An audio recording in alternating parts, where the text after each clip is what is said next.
Cheguei em casa com o coração acelerado, ainda segurando o celular com a mensagem da herança. Minhas mãos tremiam. Era mais do que eu jamais imaginei. Mal conseguia conter a empolgação. Eu precisava contar para eles. Abri a porta devagar, pronta para surpreender meu marido e minha sogra. Mas congelei antes mesmo de entrar na sala. As vozes vinham da cozinha, baixas, tensas. Dei mais um passo, sem fazer barulho. Então ouvi meu nome, seguido de algo que fez meu estômago despencar. Fiquei imóvel, escondida no corredor enquanto cada palavra revelava um plano que eu nunca deveria ter escutado. Bem-vindos ao Recanto das Histórias. Antes de começarmos, por favor, escrevam de onde vocês estão nos assistindo. Gostamos muito de saber até onde nossas histórias estão chegando. Ana nunca concordou com a opinião de que duas donas de casa na mesma cozinha é algo ruim. Dona Vera era uma sogra maravilhosa e Ana a amava e respeitava de verdade. A moça tinha certeza de que a senhora mais velha também a via da mesma forma. 10 anos atrás, Marcos apresentou Ana à sua mãe, e as duas mulheres se gostaram imediatamente. Quando os jovens se casaram, Dona Vera declarou com firmeza que eles morariam no apartamento de 3 quartos dela. Seria mais alegre para ela, e seria uma ajuda para eles quando viessem os filhos. Mas os anos passaram, e os tão esperados netos simplesmente não apareceram. Ana se sentia culpada e estava preparada para o pior. Ela sabia que Marcos queria muito um filho e estava disposta a fechar os olhos para uma traição caso acontecesse. Se o sonho de Marcos se realizasse e ele encontrasse uma mulher disposta a lhe dar um filho, Ana pediria o divórcio imediatamente. Ela amava Marcos demais para privá-lo da alegria de ser pai. Mas o tempo foi passando e as conversas sobre herdeiros foram se apagando quase sem que ninguém percebesse. Ana se alegrava com isso, achando que o marido e a sogra tinham se conformado com a situação. Ela esperava que o assunto dos filhos tivesse ficado para sempre no passado. Afinal, algumas pessoas vivem a vida sem filhos. Em gratidão pela compreensão do marido e de Dona Vera, Ana fazia tudo para que eles vivessem bem.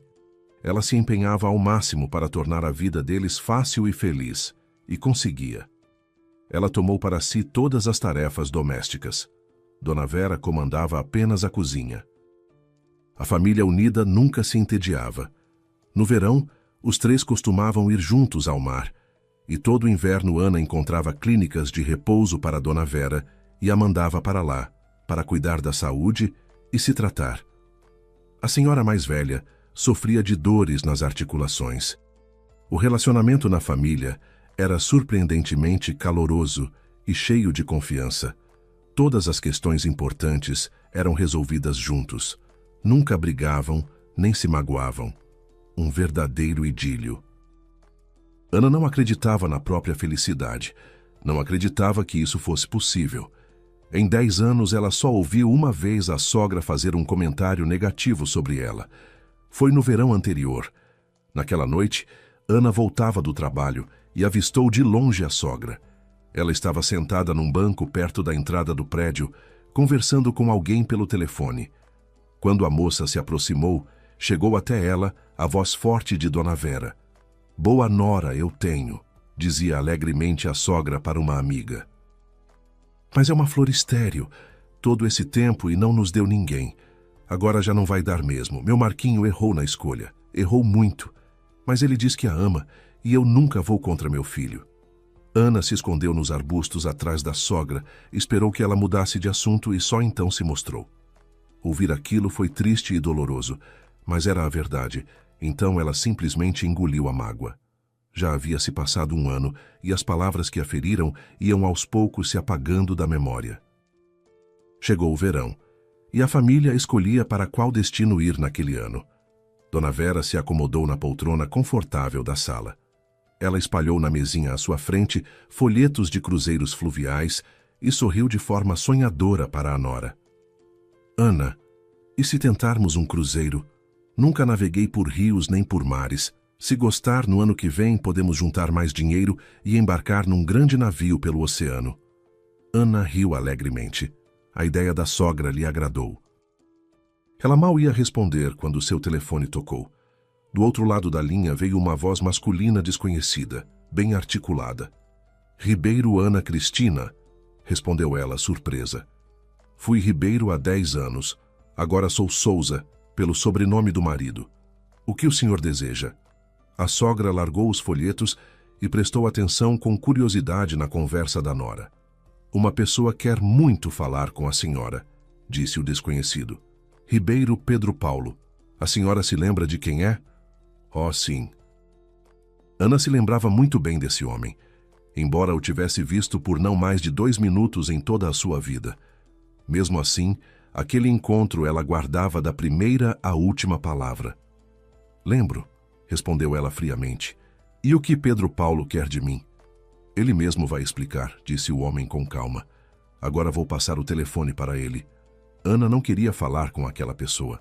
Até hoje, ela não o havia perdoado por aquele único encontro, numa noite fria de inverno. Não era por ela que sentia mágoa, mas pela mãe. Afinal, Pedro Paulo nem sequer havia deixado sua própria filha e a netinha pequena entrarem em casa. Ele não dera à mãe de Ana a chance de dizer que desgraça a havia levado até a casa dos pais. Aquele encontro acabou de vez com a mãe, encurtando ao limite sua vida tão breve. Mariana se foi aos 32 anos. Agora, Ana não tinha nenhuma vontade de falar com o homem que era avô de sangue dela. Ele era pior do que um estranho qualquer. Ela não desligou o telefone apenas por respeito à idade dele. Não se lembrava ao certo de quantos anos ele tinha. Sabia apenas que andava pelos 80. Alô? Soou do telefone uma voz velha e fraca. Netinha, é você? Ana torceu os lábios numa careta de desagrado. De avô ela precisava muitos anos atrás, quando todas as crianças tinham mãe e pai, avós, e ela só tinha a mãe. Uma mãe maravilhosa, extraordinária, amada, que em 2 meses foi consumida por uma doença grave.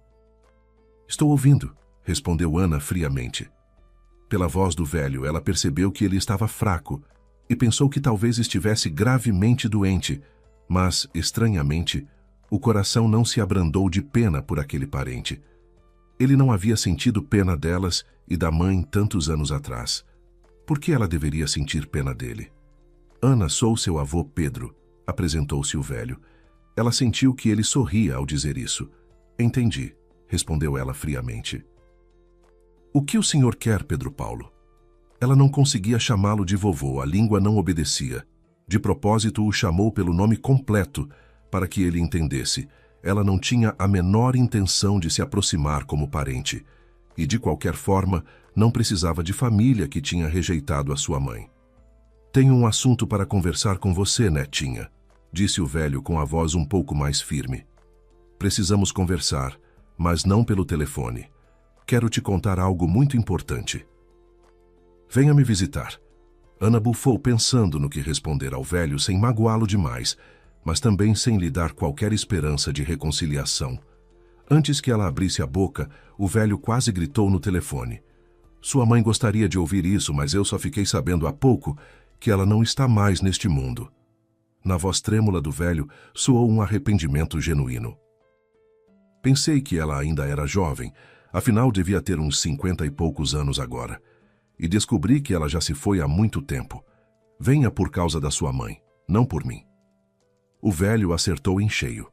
Por causa da mãe, Ana estava disposta a tudo, mesmo que ela já estivesse há muito tempo sem vida.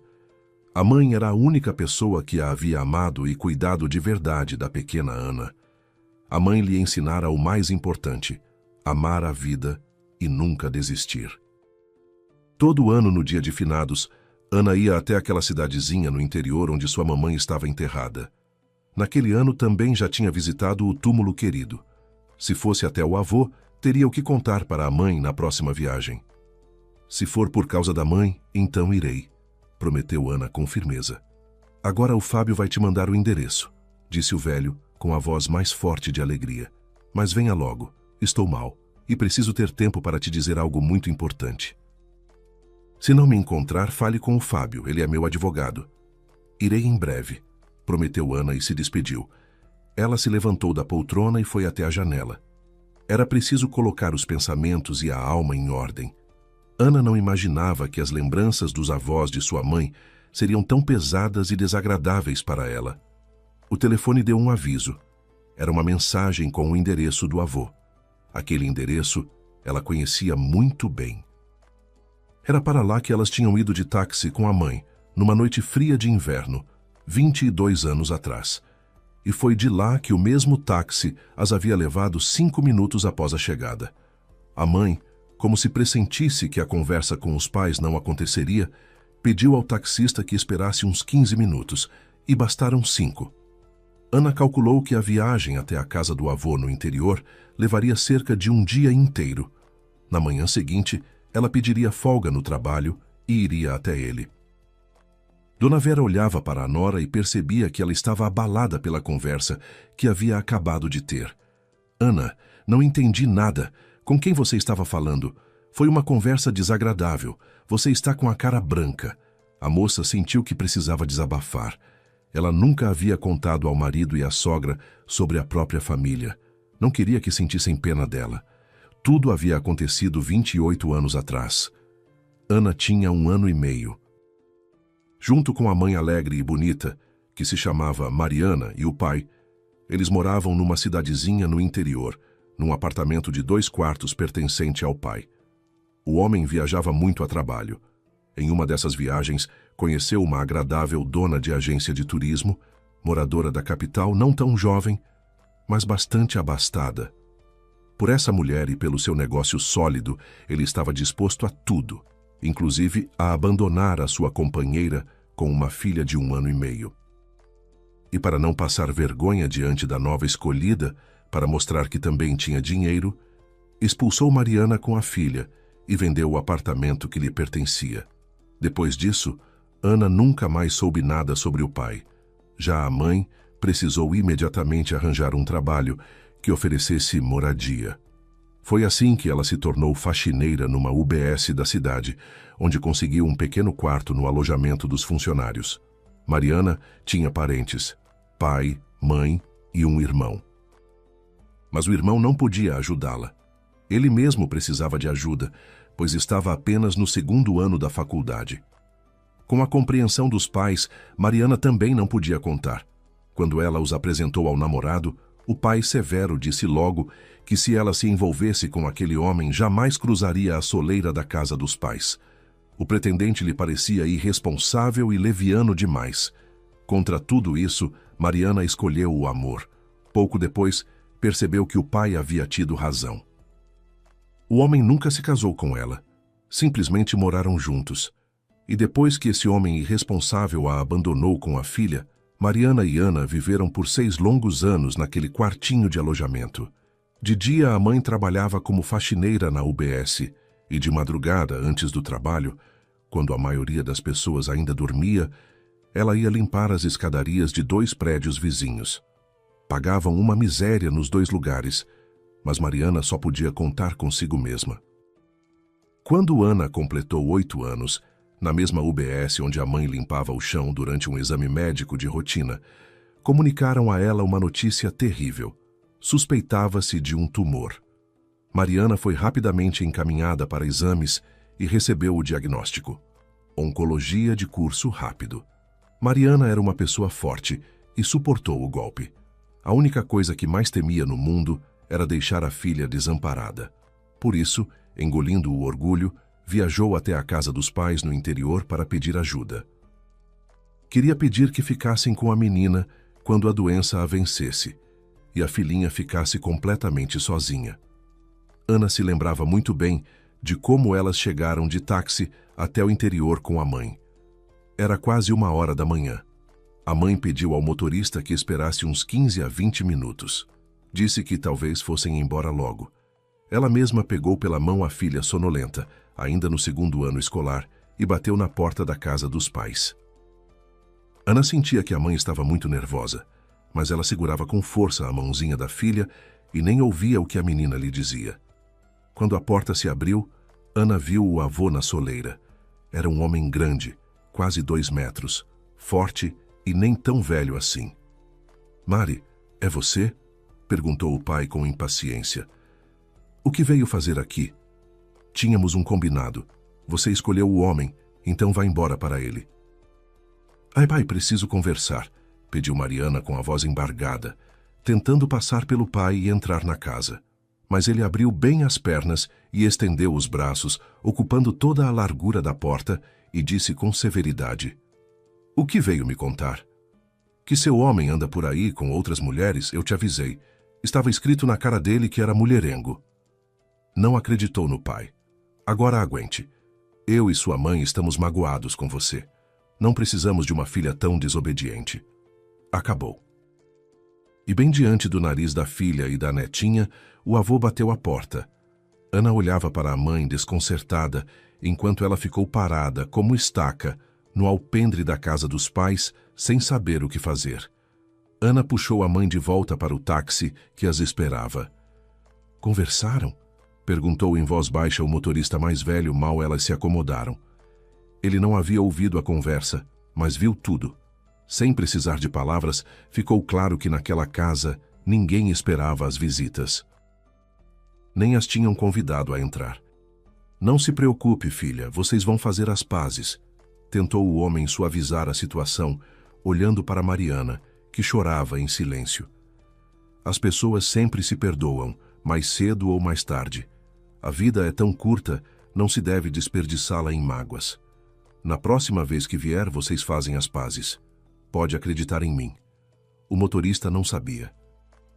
E ninguém naquele momento poderia imaginar que em apenas 1 mês e meio, Mariana não estaria mais entre os vivos e que sua filhinha ficaria com a família da melhor amiga dela, a tia Kátia, que criaria a menina até o fim do colégio e continuaria apoiando-a durante todo o tempo em que ela estudaria no curso técnico de contabilidade. Durante todo esse tempo, Ana se esforçou para não se lembrar dos acontecimentos daquela noite terrível. As palavras cruéis do avô e as lágrimas silenciosas da mãe pesaram por anos como um fardo na alma, e não havia forças para se libertar desse peso, para esquecer ou perdoar. E então, naquele dia, o avô mesmo havia dado sinal de vida e pedido um encontro. Ana não tinha nenhuma curiosidade pelo que ele tinha a dizer. Queria apenas vê-lo, para depois, no túmulo da mãe, contar como ele havia ficado e o que queria dizer. Aninha, mas o que ele quer de você? Perguntou Dona Vera após ouvir as lembranças da nora com compaixão. Talvez a consciência pesou. Resolveu pedir perdão. E o que adianta o arrependimento dele agora? Perguntou Ana com o coração pesado. Nunca fiquei com raiva dele. Nem o considero parente. Mas com a minha mãe ele foi muito cruel. Por causa da minha mãe, nunca vou perdoá-lo. E exatamente um dia depois, já no fim da tarde, Ana chegou de táxi à casa do avô no interior. O motorista parou perto daquela mesma casa, a que ela e a mãe haviam ido 22 anos atrás. O táxi parou junto ao portãozinho velho, e 1 minuto depois, Ana já caminhava pelo quintal. Ela sabia que a avó e o avô já andavam pelos 80, por isso se surpreendeu com a ordem que reinava ali. A grama estava cortada. Do portão até o alpendre ia um caminho estreito coberto de pedras. Dos 2 lados cresciam flores. Um pouco mais adiante, uma horta com canteiros bem cuidados de onde brotava uma variedade de verduras. A porta se abriu e no alpendre apareceu um homem esportivo, de uns 40 anos. A moça o olhou surpresa. — Você é Ana? Perguntou o desconhecido. Sem esperar resposta, apresentou-se. — Sou Fábio Aveiro, advogado do seu avô. Ele está descansando. Pode entrar. Ana olhava para o advogado com espanto. Ela não conseguia entender o que um advogado fazia na casa do avô. Com que dinheiro o velho o havia contratado? E para quê? Entendo o que está pensando, sorriu Aveiro. Agora eu e Pedro Paulo vamos explicar tudo. Ele abriu bem a porta, convidando a visita a entrar com um gesto. Enquanto ela subia os degraus, perguntou: Você reparou como o quintal está bonito e bem cuidado? Pedro Paulo já tem 78 anos e não consegue mais manter a propriedade assim por conta própria. Mas ele tem recursos. Então eu o ajudei a contratar 2 pessoas. Elas mantêm tudo em ordem. E a vovó tinha quantos anos? Perguntou Ana, surpresa com as palavras do advogado. Ela era 2 anos mais nova que o marido, respondeu Fábio. Mas já se foi há muito tempo. Agora vamos entrar. E Pedro Paulo vai contar tudo, e eu o ajudo se ele esquecer alguma coisa. O velho ouviu o táxi de Ana parar perto da casa e mal o advogado saiu para o alpendre, Pedro Paulo também apressou-se a sair. Ele sabia que a neta estava para chegar a qualquer momento e ficara muito nervoso antes do encontro, pois tinha muita coisa para dizer a ela. Ele ficou à janela e observou Ana subir devagar os degraus. Decidido, foi ao encontro dela. A moça se surpreendeu ao vê-lo. O avô havia mudado muito pouco nos 22 anos em que não se viam. Era ainda o mesmo gigante de costas eretas e olhar severo. Só que a cabeça agora estava completamente branca, e nas mãos havia uma bengala em que ele se apoiava. Olá, netinha. Ele a abraçou com força com um braço e a apertou contra si. Obrigado por ter vindo. Eu duvidava. Achei que você estava magoada comigo. Não, respondeu Ana com frieza. Mas quero avisar que vim por pouco tempo. Portanto, se o senhor queria me dizer algo, não vamos perder tempo. Enquanto a moça dizia isso, percorreu com o olhar os cômodos da casa e ficou surpresa. Por dentro, a moradia parecia mais um apartamento moderno de cidade do que uma casa no interior. Fábio os conduziu até a sala. Ali havia reforma recente e móveis modernos. Ana não parava de se surpreender. Pelas palavras da mãe, ela se lembrava de que os avós eram pessoas muito pobres. Era difícil entender de onde um velho do interior havia tirado dinheiro para a reforma e advogado. A moça esperava as explicações com curiosidade. Depois que o avô e Ana se sentaram à mesa, Fábio trouxe da cozinha uma bandeja com xícaras de café e um pratinho de biscoitos. Mas Pedro Paulo nem olhou para o café. Olhou fixamente para a neta, depois lhe sorriu e disse com pesar: Sei, netinha, que fiz muita coisa errada. Não só magoei sua mãe, como também não soube proteger sua avó, minha esposa. Quando ela soube que a filha havia morrido, começou a definhar. Ficou doente por 1 ano e foi atrás da filha. O velho suspirou fundo e continuou. E pouco depois, nosso filho mais novo também partiu, o irmão mais novo da sua mãe. Fiquei completamente sozinho no mundo. Não queria mais nada. Só sonhava em encontrar você. Graças a Deus, o Fábio me ajudou. A moça ouvia em silêncio a história do avô. Era evidente que o velho havia ensaiado muitas vezes, dentro de si, o que agora contava à visita. Sua fala era simples, clara e triste. Havia nela um arrependimento genuíno, mas Ana não precisava desse arrependimento. Ela olhava para o avô e sentia no fundo da alma apenas um vazio. Não havia pena por ele, nem bondade, nem amor. Ele era para ela uma pessoa comum, um encontro casual. A moça ficou um pouco desconcertada ao pensar que era fria demais, mas a alma insistia em seu silêncio. Pedro Paulo. De repente animou-se o advogado, notando com que indiferença a visita ouvia o velho. Que tal mostrarmos a Ana as fotografias? Afinal, ela nunca viu ninguém da sua família. Fábio saiu da sala e voltou logo com 2 álbuns grossos de fotografias de família. É verdade, animou-se o avô. Deixa ela ver como sua mãe era de criança e que mulher linda era sua avó quando jovem. O velho começou a folhear o álbum febrilmente, procurando as melhores fotos. Logo na mesa diante de Ana estavam as fotos de infância e adolescência da mãe. Nelas, Mariana era alegre e bonita. É verdade que sempre vestida de forma muito simples, com vestidos e jaquetinhas sem graça, mas em quase todas as fotos ela sorria. Posso ficar com essas fotos? Perguntou Ana ao avô, emocionada pelas lembranças da mãe. Claro, netinha, respondeu prontamente o velho. Você é a única que restou da nossa família. Eu já não conto. Os 2 álbuns agora são seus. Leve todos. Já que chegamos a esse assunto, você precisa saber tudo o que lhe pertence por direito. O avô falava e falava sem parar, mas Ana mal prestava atenção. Toda a sua atenção estava voltada para as fotos dos álbuns. Ela ouvia vagamente que o avô falava sobre os acontecimentos de 22 anos atrás. Sobre aquela noite fria de inverno, em que ela e a mãe haviam ido ao interior. O avô contava que, no momento em que ele estava na soleira conversando com a filha Mari, a avó dormia profundamente. Só de manhã o avô lhe contou que a filha havia vindo com a netinha. A avó o repreendeu duramente, chorou e o censurou. Como ele pôde não deixar a própria filha entrar? O velho sabia muito bem que a esposa procurava insistentemente por Mari. Ela até havia encontrado o apartamento onde a filha morava com o namorado, mas descobriu que ali havia muito tempo moravam outras pessoas, que não sabiam onde a jovem com a filhinha estava agora. A mãe de Mariana não conseguiu encontrar nenhum rastro da filha e da netinha. Quem os encontrou foi o irmão de Mari, depois que terminou a faculdade.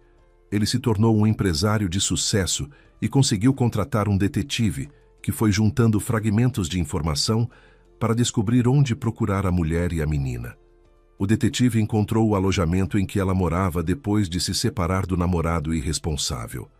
Passou pela UBS, onde ela trabalhava como faxineira. Foi lá que soube da morte de Mariana por doença incurável.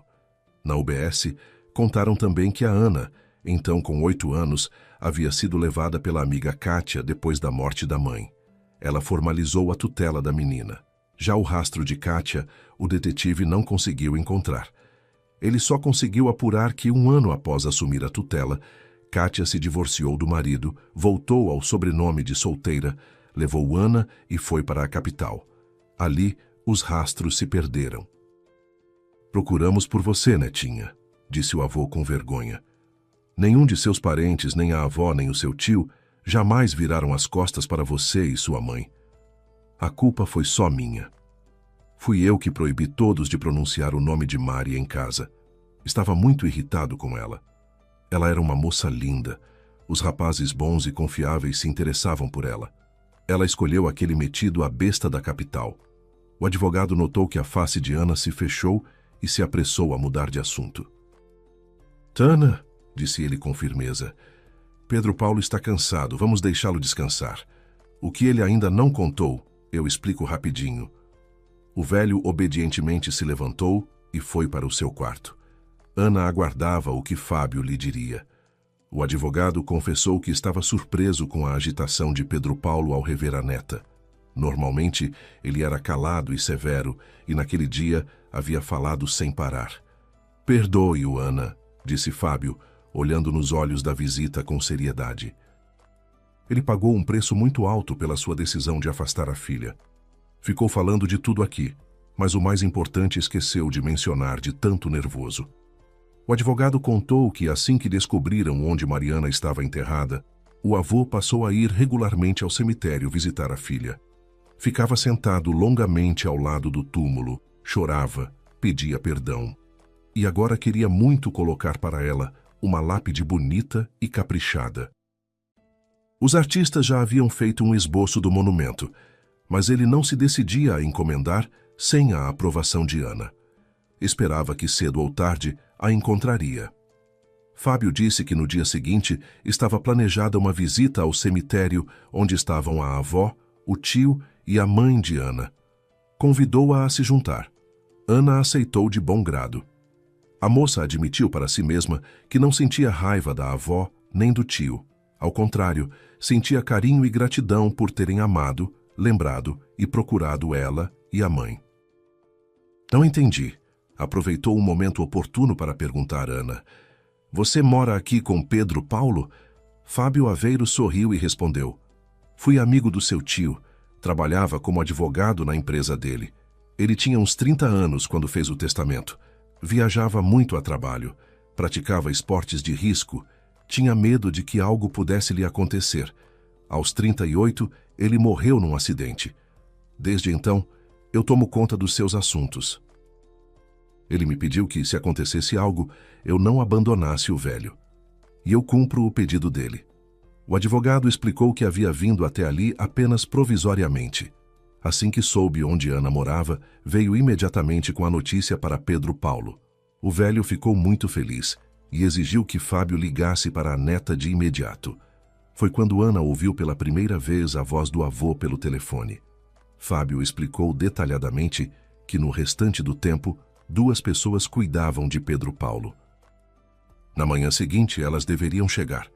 Um casal de moradores da região, pessoas muito boas, honestas e trabalhadoras. Pedro Paulo os pagava, e eles faziam em casa e no quintal tudo o que ele pedia. A mulher cozinhava, lavava e mantinha a casa limpa, e o homem cuidava do quintal, da terra e da horta. "E a aposentadoria dele dá para tudo isso?" perguntou Ana. "Sobrou alguma coisa do filho", respondeu o advogado com cautela. "Mais tarde você vai entender melhor." No dia seguinte, Ana, o avô e Fábio passaram o dia todo indo de cemitério em cemitério. Visitaram os túmulos da avó e do tio.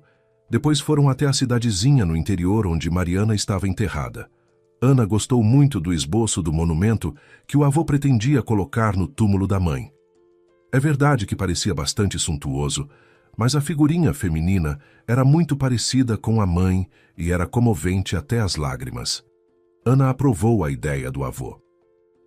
Ao ouvir isso, Pedro Paulo sorriu satisfeito e disse: "Ótimo, então vamos agora mesmo à cidade encomendar. Os mestres me disseram que fazem em 1 semana e já instalam logo depois." Na manhã seguinte, a moça se preparava para voltar para casa, mas durante a noite o avô passou muito mal. Fábio chamou uma ambulância, mas ele não chegou ao hospital. No caminho, o coração parou. Ana ligou para a sogra e disse que ia se atrasar no interior. Era preciso cuidar dos trâmites do funeral. Fábio a ajudou em tudo, e em 3 dias tudo estava resolvido. Durante todo esse tempo, Fábio esteve ao lado dela, discreto e atencioso. Quando no 4º dia ela disse que ia embora e pediu que ele a levasse à rodoviária, ele a surpreendeu. "Ana, você vai precisar ficar mais um dia. Acontece que Pedro Paulo deixou um testamento. Tudo o que tinha, ele legou a você. Vamos amanhã ao cartório e abriremos o processo de inventário, para que você não precise voltar aqui especialmente para isso." Ana percorreu com o olhar a sala em que estavam sentados e disse que, para ser honesta, aquela herança não lhe servia de muito. Não pretendia morar no interior. Ir até lá no verão era longe demais e dificilmente conseguiria um preço decente pela casa numa região tão isolada. "Mesmo assim", disse Fábio com firmeza, "a casa é velha, mas muito sólida, além de ter reforma nova e eletrodomésticos modernos. Não se sabe como a sua vida vai ser daqui para frente. Você não tem moradia própria." Ana deu um sorriso triste. Moradia própria ela não tinha, mas em nenhuma circunstância concordaria em se mudar para aquela cidadezinha no meio do nada. Lá só moravam velhos. Os jovens, segundo Fábio, vinham apenas no verão, traziam os filhos para descansar, mas não queria discutir com o advogado. Por isso Ana concordou. Decidiu que conseguiria fazer tudo rápido e poderia pegar o ônibus da noite. No cartório, ela ouviu o notário com pouca atenção. Assinou os papéis que Fábio lhe indicou e ele a levou até a rodoviária. E na mesma noite, a moça viajou de volta para casa. Ficou contente por ter visto o avô, por ter aprendido tantas coisas novas e interessantes sobre a família da mãe e sobre os parentes. Doeu até as lágrimas não ter conhecido a avó e o tio enquanto viviam. Ana não duvidava de que fossem pessoas maravilhosas. Havia apenas uma consolação.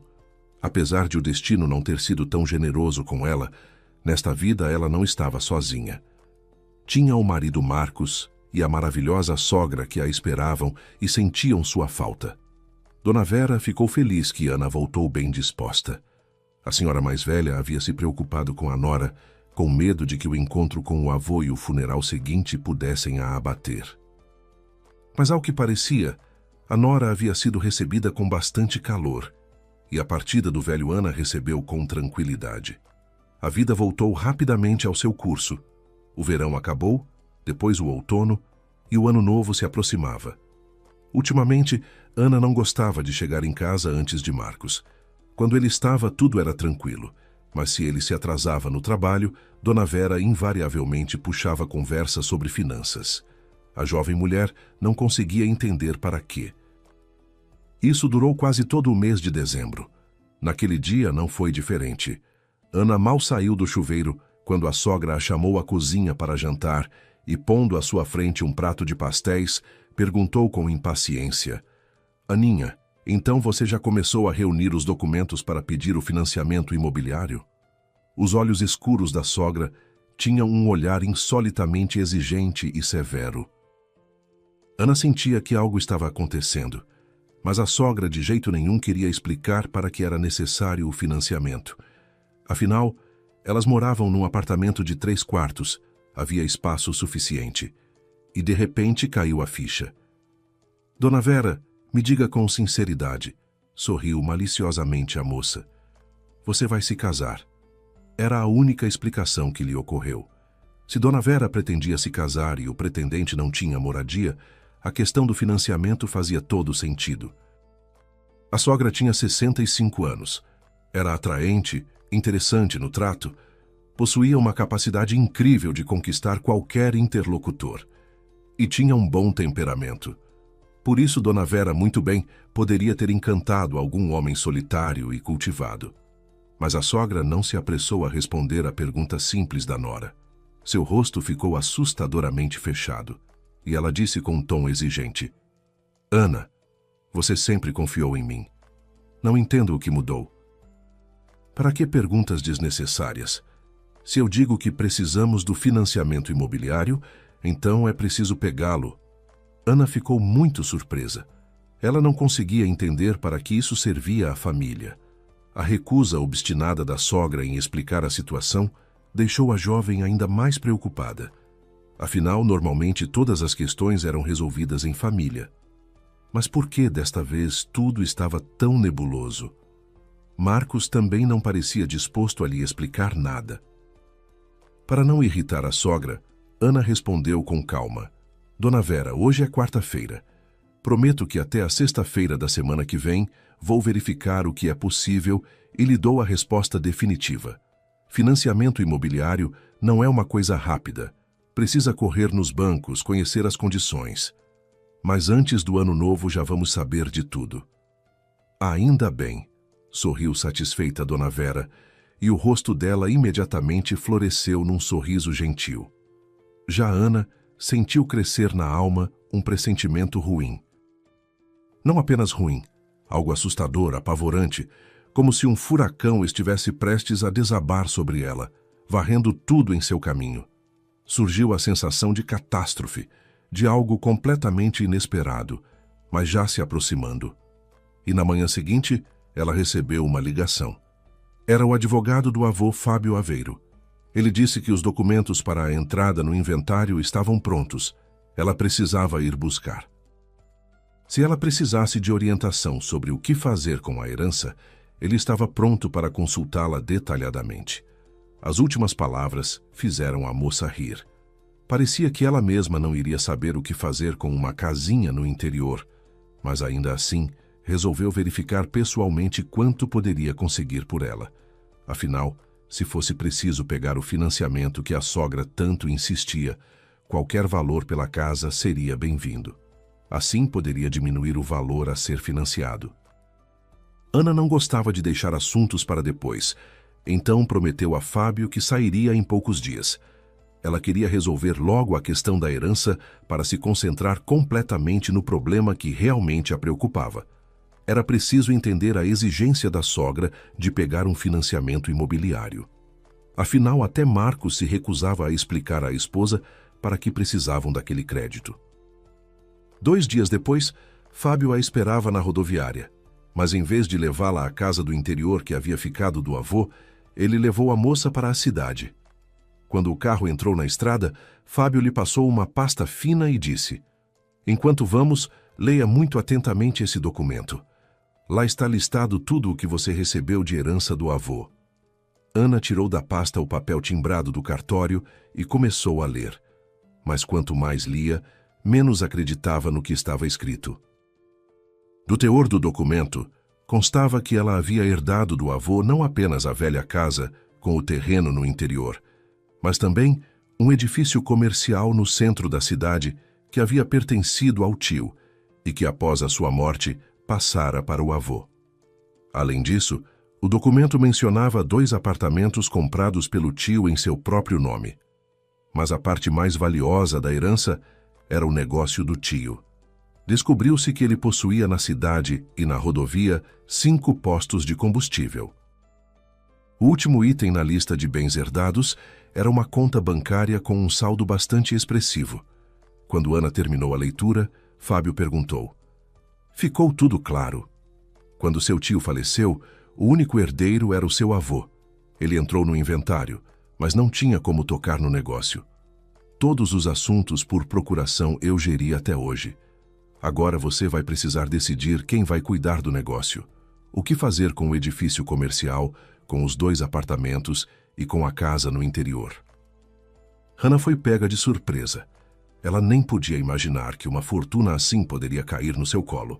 Por isso afirmou de imediato, com firmeza, que precisava consultar o marido e a sogra. Por enquanto, pediu a Fábio que não a abandonasse e continuasse a administrar o negócio que havia chegado a ela por herança. Prometeu resolver tudo rapidamente e comunicar a decisão tomada em conselho de família. Quando o carro chegou à cidade, Fábio proporcionou à jovem herdeira uma visita completa pelo edifício comercial. Depois foram aos 2 apartamentos. Fábio contou que em um deles o tio morava e o outro ele havia comprado para os avós. Pretendia mudá-los para perto de si na cidade, mas eles nunca se decidiram a sair e ficaram na sua casa no interior. Esperavam que a filha mais velha voltasse um dia para a casa dos pais. "Agora você é uma rica herdeira, Ana", disse Fábio com um sorriso gentil, olhando para a jovem mulher. "Permita-me dar um conselho. O negócio que você herdou dá um bom lucro, então faz sentido não se desfazer dele. Se seu marido não quiser tocá-lo, você sempre pode contratar um gerente de confiança para coordenar tudo." "Obrigada, vamos pensar", prometeu Ana. A herança causou nela uma forte impressão. Ela não tinha muita noção de valores de mercado, mas sabia que um edifício comercial de 2 andares bem localizado, 2 grandes apartamentos e até a casinha no interior representavam um patrimônio considerável. Era muito conveniente. Afinal, agora ela não precisaria pegar o financiamento imobiliário que Dona Vera tanto esperava. A despedida de Fábio foi calorosa, como entre amigos. Ana era grata a ele pela ajuda, pela paciência, pela lealdade ao tio e ao avô, que ele não havia abandonado num período difícil da vida. Ana compreendia que esse homem merecia confiança e esperava muito que no futuro pudesse continuar contando com ele. Um dia depois ela voltou para casa. Era já fim da noite. O humor de Ana estava ótimo. Ela subia no elevador até o seu andar e imaginava, com um sorriso feliz, como contaria agora ao marido e à sogra sobre a herança inesperada.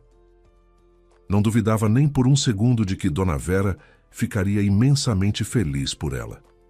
Imaginava também como resolveriam juntos o que fazer com o negócio, o edifício comercial e os apartamentos recebidos de herança, e no que investiriam o dinheiro da conta. Ana saiu do elevador, chegou até o apartamento e, para não incomodar a sogra e o marido, abriu a porta com a sua chave, começou a tirar as botas e, de repente, ouviu a voz envergonhada do marido, vindo da cozinha. "Me perdoa, mãezinha. Eu não pude te contar sobre isso logo. Tinha medo de que você ficasse brava comigo. Afinal, você tinha criado tanto carinho pela Ana. Eu não queria te magoar." "Que bobo você é, Marquinho", respondeu a mãe em voz baixa, e na voz dela havia lágrimas. Ana tinha a impressão de que a sogra estava prestes a chorar. Tão pesado era o assunto que ela e Marcos debatiam. "É claro, logo depois do seu casamento eu esperava que você e sua esposa tivessem um filhinho", disse Dona Vera em voz baixa. "Mas se você tivesse me dito a verdade naquela época, poderíamos ter resolvido tudo de outra forma. Você simplesmente teria se divorciado. E agora tudo estaria ótimo para todo mundo." "O que vamos fazer, mãe?" perguntou Marcos. "O tempo passa e é preciso tomar uma decisão." "Ah, filhinho", suspirou a sogra. "O que você faria sem mim? Já resolvi tudo há muito tempo." "Quando a Ana pegar o financiamento, tudo vai se encaixar. Já pensei em tudo até os mínimos detalhes. O importante é que ela não desconfie de nada." Ao ouvir aquilo, Ana passou mal. Ela percebeu que, se não saísse do apartamento imediatamente, ia se lançar para esclarecer o que estavam conversando o marido e a sogra. O pior era que ela não havia entendido nada do que ouviu, mas ficou claro que o marido e a sogra tramavam algo às suas custas. Será que queriam usá-la de alguma forma por meio do financiamento? Ana abriu a porta com cuidado e desceu rapidamente. Era preciso pensar no que haviam dito a sogra e o marido. Saiu do prédio e foi caminhando pela rua. Uma garoa fria a envolvia, mas ela não sentia nada. Aquela conversa entre o marido e a sogra havia durado apenas 1 minuto. Mas quanto havia conseguido descobrir naquele minuto? Ao que parecia, Marcos tinha um segredo dela. E a sogra, ao que parecia, não só já sabia desse segredo, como havia decidido tirar o máximo proveito da situação, às custas de Ana. Isso ela não esperava das pessoas em quem confiava havia mais de 10 anos. Ela achava que conhecia bem Marcos e Dona Vera. Acreditava neles como em si mesma. Mas que segredos eles tinham?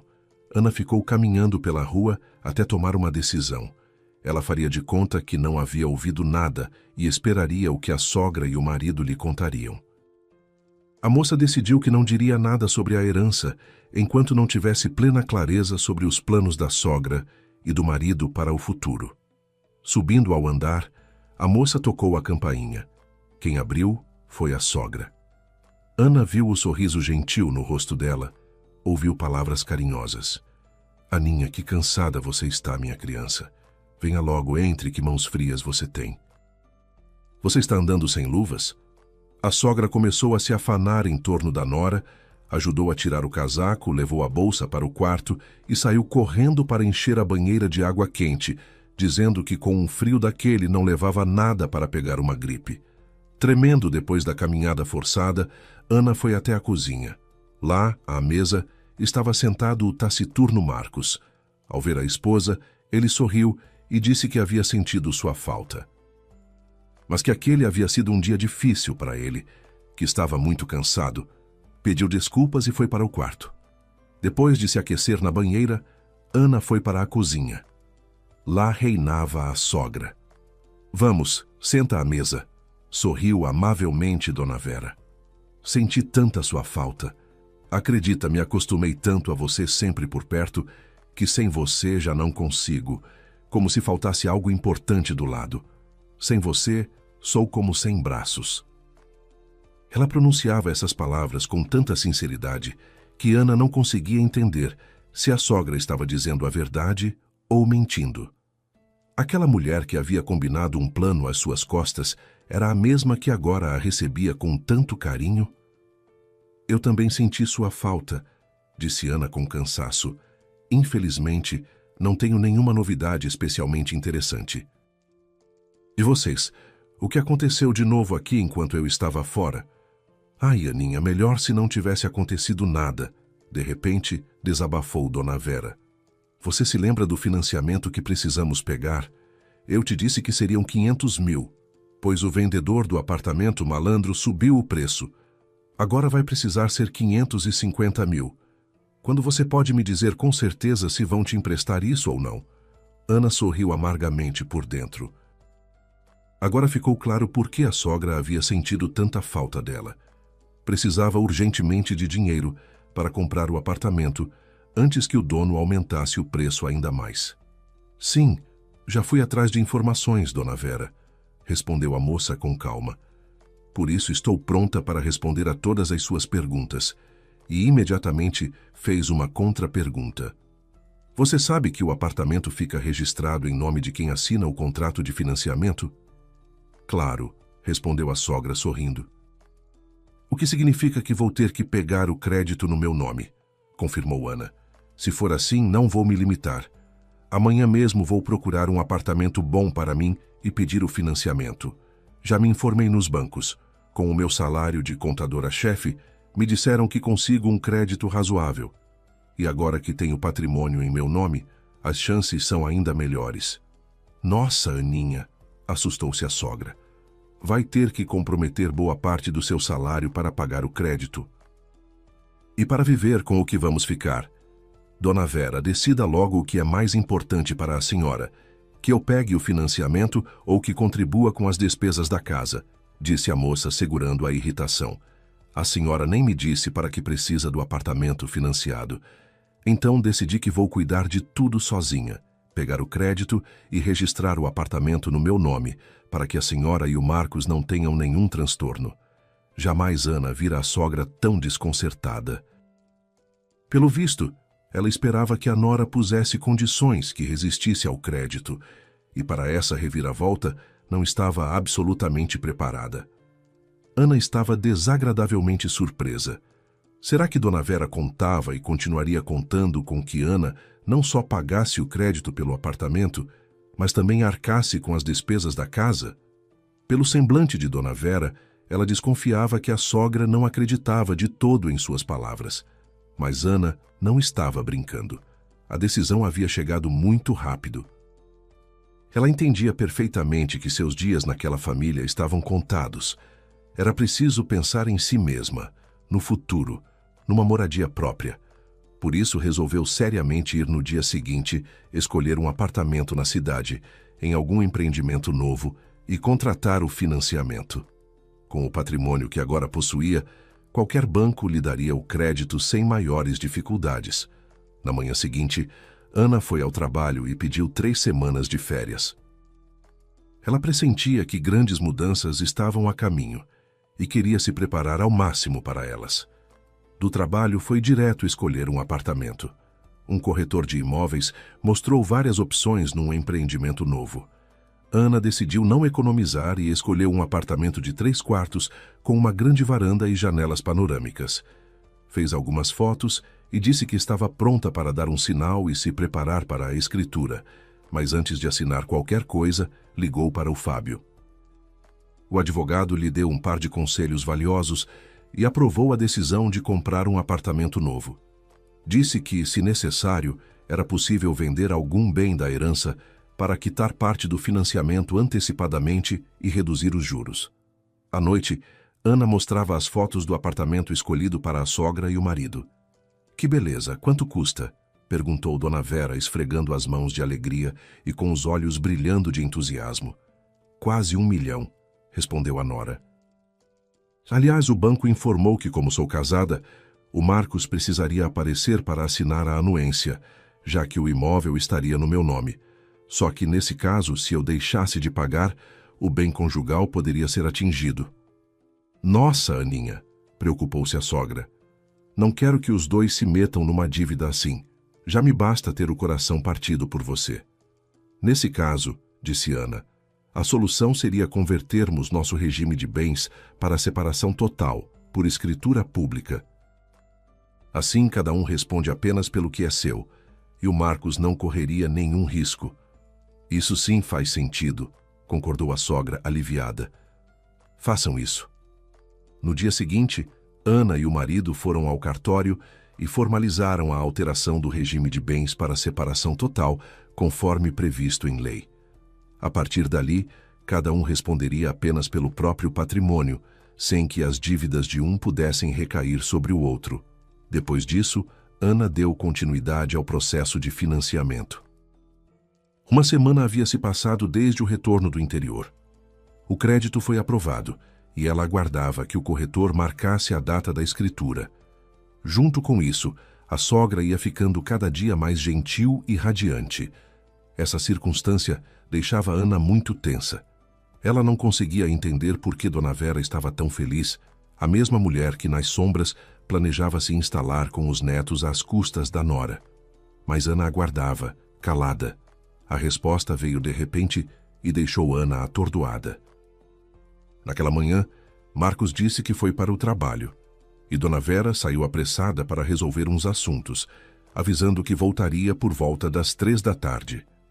Ana estava em casa esperando o telefonema do corretor para acertar os últimos detalhes antes da escritura prevista para os próximos dias. De repente tocaram a campainha.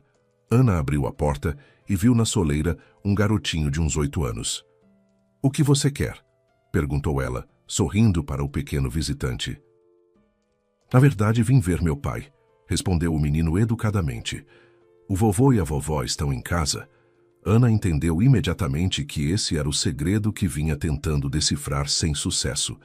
De repente, sentiu os joelhos fraquejarem, quis sentar e se deixou cair sobre a sapateira da entrada. "Entra", disse ela ao menino. "E como se chama o seu pai?" Ana, ela mesma, não entendia por que fez essa pergunta ao pequeno visitante. Pelo jeito, no fundo ainda não queria acreditar que o marido pudesse ter um filho fora do casamento. "Meu pai é Marcos Roberto Souza", respondeu o menino com um sorriso, acomodando seus pertences na entrada, como se fosse dono do lugar. "Seu pai não te disse que hoje ele está trabalhando?" Admirou-se Ana. "A senhora está enganada", sorriu o menino. "Hoje meu pai está de folga. A gente ia ao cinema na sessão da manhã. Ele disse para eu esperar na frente do cinema. Fiquei esperando 1 hora, mas ele não veio. Fiquei com frio e vim me aquecer aqui. Então vamos tomar um suco", disse por fim Ana, conseguindo se controlar. Ela levou o visitante para a cozinha e perguntou seu nome e o da mãe. O garotinho era falante. Contou que se chamava Tiago, estava na 2ª série e praticava futebol. E que a mãe dele se chamava Cristiane. Ela não tinha ido ao cinema com Tiago e o pai porque estava cuidando da irmãzinha pequena, que em breve completaria 1 ano. Quando Ana perguntou onde a família de Tiago morava, o menino disse que moravam com a avó num apartamento de 1 quarto, mas que o pai prometeu que em breve todos eles se mudariam para um apartamento de 3 quartos. Ana ouvia o menino, mas as palavras dele custavam a se encaixar na sua cabeça. Ouviu-se o barulho da porta de entrada e, pelos passos, ela percebeu que Marcos havia chegado. 1 minuto depois, ele estava na porta da cozinha. Nem havia tirado o casaco e ficou parado olhando para Tiago sentado à mesa com um copo de suco. "Achei que você estava no trabalho", disse Ana ao marido com um leve sorriso irônico. "O que você está fazendo aqui?" perguntou Marcos com raiva olhando para Tiago. O menino fechou o rosto e respondeu inseguro. "Fiquei esperando você 1 hora perto do cinema, como tínhamos combinado, mas você não veio e resolvi vir para cá me aquecer." "Eu te proibi de vir aqui sem permissão", disse Marcos com indignação. O menino se levantou desconcertado da mesa e foi sair da cozinha. "Para onde você vai?" Ana tocou levemente no ombro dele e o empurrou de volta ao lugar de onde acabara de se levantar. "Termina de comer os biscoitos e acaba o suco. Para quem foi que eu trouxe tudo isso? Vamos, rápido, enquanto não acaba." O garotinho voltou contente para a mesa e continuou comendo. Ana disse baixinho entre os dentes que Marcos não precisava ficar parado na cozinha de casaco. O marido atrapalhado saiu. Ana prestava atenção ao que se passava dentro dela e, com surpresa, percebia que havia um vazio completo. Não havia mágoa do marido, nem dor pela perda da família, nem sequer pena de si mesma, nem medo do futuro. Apenas vazio. Não queria nada. Bem, não. Queria olhar para o pequeno visitante e ouvi-lo. Ele era tão espontâneo, tão interessante. Ana pensou que se tivesse um menino assim, seria a pessoa mais feliz do mundo. E agora essa felicidade pertencia ao marido e a alguma mulher desconhecida. "Ana, precisamos conversar", ouviu ela a voz exigente do marido vindo da sala. Ela colocou mais suco para o menino, pôs mais alguns biscoitos no pratinho e disse que voltava em 1 minuto. Marcos nervosamente andava de um lado para o outro na sala grande. "Você não deve tirar nenhuma conclusão antes de eu te explicar tudo", disse Marcos. "Estou completamente perdido. Não sei o que fazer, como agir para que tudo fique bem para todo mundo." "Espera", interrompeu Ana com firmeza. "Por que você não pediu o divórcio e não foi para a mãe do Tiago, já que você tem filhos com ela?" "Entende", começou Marcos a se justificar. "A mãe sempre me dizia que família sem filhos não é família." Mas ele não conseguiu terminar, porque a porta da sala se abriu e Tiago apareceu. "Tia Ana, obrigado pelo suco e pelos biscoitos." "Entra aqui", o convidou Ana. "Fala com o seu pai, vocês iam ao cinema. Se perderam a primeira sessão, podem ir na outra." "Não vou ao cinema com esse menino", disse Marcos nervosamente, olhando o filho com impaciência. "Em qual cinema você ficou me esperando?" Perto do Cine Shopping, respondeu o menino envergonhado. Eu te disse que nos encontrávamos no Cineplex, rosnou Marcos para o menino, engasgando de irritação. Ana ficou chocada com a forma como o marido falava com o próprio filho. Ela via que Tiago estava muito triste. Ele ficou cabisbaixo e parecia prestes a chorar. Tiago, eu tenho a tarde livre, disse Ana. Vamos ao cinema, você e eu. Faz uma eternidade que não vou ao cinema. Eles se vestiram rapidamente e saíram. O papai está de mau humor hoje, disse Ana com delicadeza. Ele costuma falar assim com você? O menino confessou com a voz baixinha que Marcos sempre gritava com ele e o chamava de nomes, de incapaz e preguiçoso. E que sabia por que o pai o tratava assim. Por quê? Perguntou Ana com pena. Porque eles e a mamãe não gostam de mim. Quando eu era pequenininho, a mamãe me deixou num abrigo.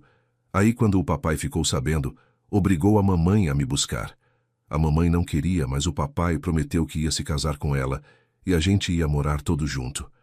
A mamãe me buscou e o papai nunca veio morar com a gente.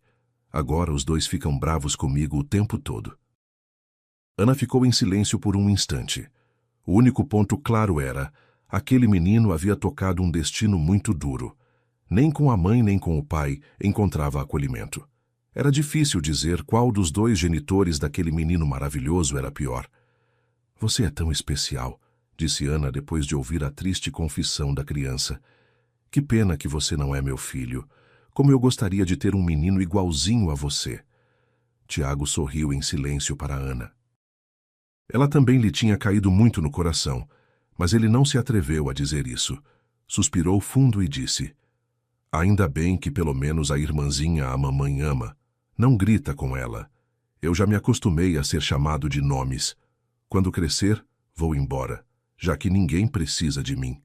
Ana o ouvia com o coração apertado.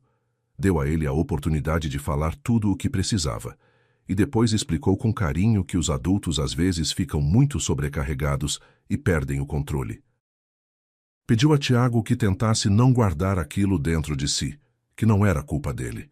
Quando saíram do cinema, Ana deu ao menino o seu número de telefone e disse que se ele precisasse conversar ou precisasse de ajuda, podia ligar a qualquer hora. Ela voltou para casa com sentimentos misturados. Não tinha vontade de perguntar nada ao marido. Não acreditava que as palavras dele fossem sinceras e de mentiras já bastavam para aquele dia. Ana mesma ligou para o corretor e desmarcou a escritura. Ela já não sabia ao certo o que precisava. Queria conversar com Fábio, mas isso ficaria para o dia seguinte. Para aquele dia já havia suficientes novidades, segredos e decepções. Em casa, encontrou um silêncio pesado, embora a sogra e o marido estivessem nos quartos. Mal ela entrou na cozinha, Marcos apareceu logo atrás. Ana, a mamãe está chamando você para a sala. Precisamos conversar todos juntos. Ana foi a contragosto e se sentou numa poltrona. A vida é terrível, injusta e cruel, disse Dona Vera com um suspiro. Veja o que os pais de sua mãe fizeram com ela e com você. Na nossa família também nem tudo está tão bem como gostaríamos, mas ainda dá para consertar. Ana ficou em silêncio. Não queria fazer perguntas nem ajudar a sogra e o marido a suavizar uma conversa difícil. Simplesmente ficou calada e esperou o que diriam. Dona Vera foi logo ao ponto. Ela contou que já nos primeiros meses após o casamento do filho, esperava notícias de gravidez de Ana. E quando percebeu que dela não viria neto, começou a dizer ao filho que família sem filhos não é família. Confesso, Ana, disse Dona Vera com ar arrependido. Eu chegava a insinuar ao meu filho que podia tentar um relacionamento fora do casamento. Se surgisse um filho, poderia se divorciar de você. Ainda mais que você mesma me disse uma vez que não seria contra se o Marcos tivesse um filho. Ainda não sou contra, não se conteve Ana. Mas o que me espanta é a forma como tudo isso foi feito. Além de me trair por anos, ele não assumiu a mulher que lhe deu filhos. Poderia ter formado uma família de verdade e criado o filho e a filha, e nem consegue conversar com o próprio filho sem gritar. Você não entendeu nada, Aninha. De repente, Dona Vera começou a chorar. Ana olhava para ela desconcertada, e esperou que ela se acalmasse. Por fim, a mulher se controlou e disse: Eu pensei justamente isso. Vai aparecer um filho do Marcos, ele vai se divorciar de você e vai formar uma nova família. Acabou que eu não conheço meu próprio filho. Ele não queria se divorciar de você porque estava bem aqui. Mas essa não é a principal razão. Ele admitiu que consegue gostar dos filhos à distância, mas não suporta viver com eles sob o mesmo teto. E então Marcos entrou na conversa. Confirmou cada palavra da mãe, e ao fim disse que há pessoas para quem a convivência diária com crianças simplesmente não funciona. Só que percebeu isso tarde demais. A confissão do marido e da sogra chocou Ana. Ela estava preparada para ouvir muitas coisas, mas não aquilo. Marcos, você tem um filho maravilhoso, disse Ana com decepção. Aquele menino é um tesouro. De longe é que ele te parece maravilhoso, respondeu Marcos com impaciência. Conviver com ele no dia a dia é outra coisa. Ana observava o marido com espanto, enquanto ele, de pé, começava a descrever com irritação o quanto a convivência com os filhos o esgotava. O Tiago queria jogar bola, ir ao cinema, ao parque, e não parava de fazer perguntas sobre tudo: espaço, animais, como as coisas funcionavam. E a filhinha pequena, então, quando a mãe saía e o deixava com ela por 1 hora, a menina exigia atenção constante, chorava, precisava ser trocada, alimentada, amparada a cada instante. Isso não é para mim, você entende?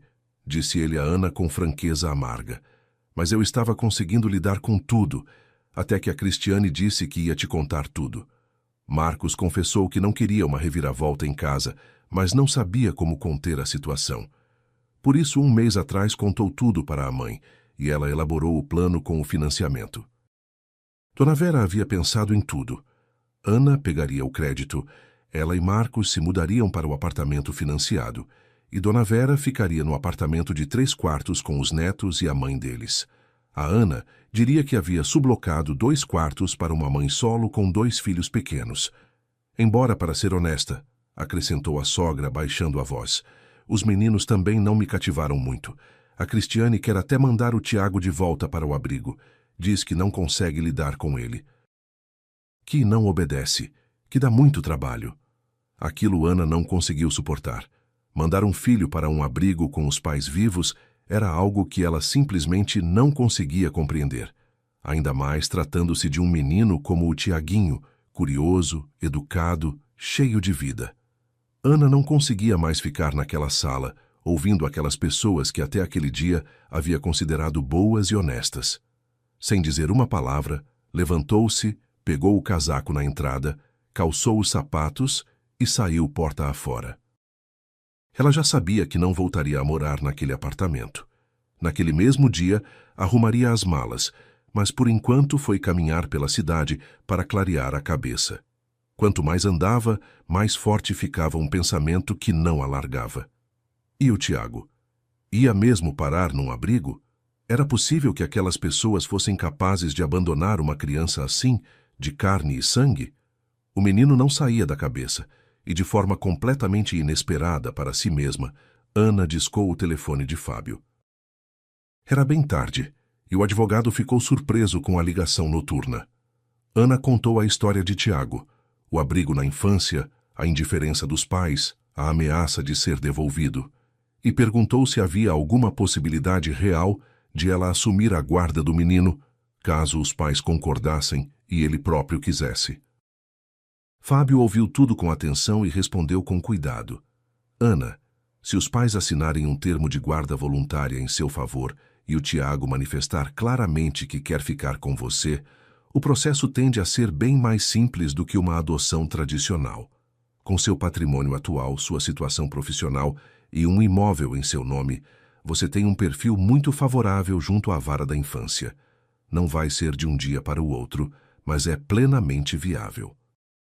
Animada e com o coração mais leve, Ana disse que, se tudo desse certo, levaria o menino para a cidade onde tinha 2 apartamentos da herança. Queria começar uma vida nova, num lugar onde nenhum dos 2 carregasse o peso do passado. Na manhã seguinte, Ana conversou com Marcos. Disse que estava pedindo o divórcio e que, se ele e Cristiane estavam mesmo cogitando devolver o Tiago ao abrigo, ela queria assumir a guarda do menino e, se necessário, adotá-lo formalmente. A proposta pegou Marcos de surpresa, mas ele não resistiu.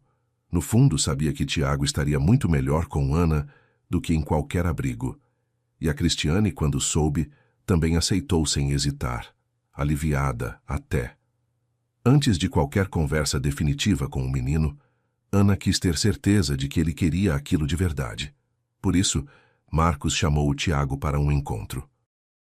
Sentaram-se os quatro à mesa, e Marcos perguntou ao filho com cuidado: "Tiaguinho, como você se sente quando está com a tia Ana?" O menino respondeu sem titubear, com um sorriso aberto: "Ela é a única pessoa que me ouve de verdade." Ana sorriu para ele e disse com gentileza: "Tiago, se você quiser, eu posso ser sua mãe. A gente vai morar junto, você vai ter o seu próprio quarto e a gente vai ao cinema, ao campo de futebol, vai ler livros juntos. Mas só se for o que você quiser." O menino olhou para ela por um instante, como se precisasse ter certeza de que era real. Depois assentiu com a cabeça, os olhos brilhando. Marcos tentou sugerir que os dois continuassem juntos como família, mas Ana foi direta: "Não, Marcos. Depois de tudo o que aconteceu, não tem como. Você e eu chegamos ao fim." "Mas você não tem moradia própria", ele insistiu. "Sem um imóvel registrado no seu nome, vai ser mais difícil na justiça." "Você está enganado", respondeu Ana com calma. "Tenho 2 apartamentos, um negócio que funciona, uma conta no banco. Tenho tudo o que preciso. O que me faltava era o Tiago. E agora ele vai estar comigo." Ela se voltou para o menino e disse que iam morar juntos num apartamento grande e cheio de luz. Que ele teria um quarto só dele, onde poderia guardar a bola, os livros, tudo o que quisesse. Tiago ouvia Ana com os olhos arregalados, como quem ainda não acredita que a sorte pode mudar de lado. E pensava em silêncio que nunca ninguém havia falado com ele assim, com tanta calma, tanta seriedade, tanta ternura. Os meses seguintes foram intensos. Ana pediu o divórcio, deixou o apartamento da sogra e instalou-se provisoriamente num dos imóveis da herança enquanto o processo corria. Com a ajuda de Fábio, que conhecia os trâmites bem, e com a concordância expressa de ambos os pais biológicos, a guarda de Tiago foi transferida para Ana sem grandes obstáculos. O menino foi ouvido pela assistente social, disse claramente onde queria estar, e o juiz homologou o acordo. 2 meses depois da última conversa naquela sala, Ana e Tiago desembarcaram na cidade, onde começariam uma nova vida. Fábio os esperava, como sempre, discreto, presente, confiável. Ele os ajudou a se instalar no apartamento que havia sido do tio de Ana, comprou junto com Tiago os móveis que faltavam, montou prateleiras, pendurou quadros. Nos fins de semana, mostrava a cidade para os dois, levava-os para passear, tomar sorvete e explorar novos cantos. Com o tempo, aquele trio foi se tornando algo mais do que amizade. Ana via em Fábio um homem de palavra, que cumpria o que prometia, fosse para um velho solitário no interior ou para uma criança que precisava acreditar nos adultos. E Tiago, que desconfiava de quase tudo, foi abrindo exceções para ele. Perto do verão, numa tarde tranquila no apartamento, Fábio pediu Ana em casamento. Ela disse que sim. Para a lua de mel foram 3. Ana, Fábio e o Tiaguinho, que naquela viagem dormiu sorrindo todas as noites.